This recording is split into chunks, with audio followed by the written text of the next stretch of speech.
महाज्योती संस्थेच्या माध्यमातून ओबीसी विद्यार्थ्यांचं कल्याण व्हावं यासाठी महाज्योती संस्था सुरू करण्यात आली।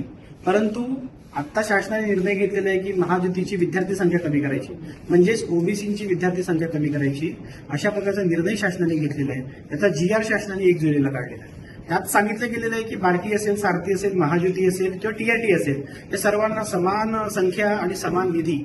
तर हे कुठल्या आधारावर झालेलं आहे? कारण समाज वेगवेगळा आहे, लोकसंख्येचं प्रमाण वेगवेगळं आहे, त्यामध्ये ओबीसी समाज सर्वात जास्त आहे। अशा वेळी अमृत असेल किंवा बार्टी सारथी असेल या संस्थांप्रमाणेच मराठा कुणबीला तितकंच, ओबीसी नाही तितकंच आणि ट्रायबल नाही तितकंच, हा न्याय बरोबर नाही आणि शासनाने याचा पुनर्विचार केला पाहिजे। यामध्ये प्रामुख्याने महाज्योती जी ओबीसींसाठी आहे, या महाज्योतीमध्ये PhDची विद्यार्थी संख्या सरळ 1300 वरून 100 करण्यात आलेली आहे। ही विद्यार्थी कपात जवळपास 92% आहे।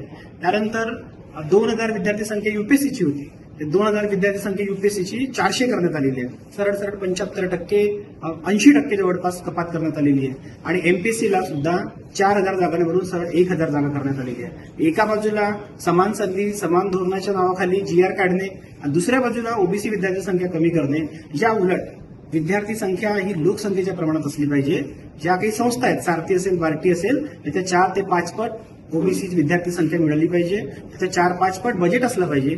जर सर्वांना सारखाच बजेट मिळत असेल तर ओबीसीचं कल्याण कसं होईल? कारण ओबीसीची संख्या 4 ते 5 पट महाराष्ट्रामध्ये आहे। शासनाने याचा पुनर्विचार केला पाहिजे, अन्यथा पूर्ण महाराष्ट्रभर ओबीसी विद्यार्थी, ओबीसी युवक, ओबीसी नागरिक रस्त्यावर येतील आणि याचा बिमोड करण्यात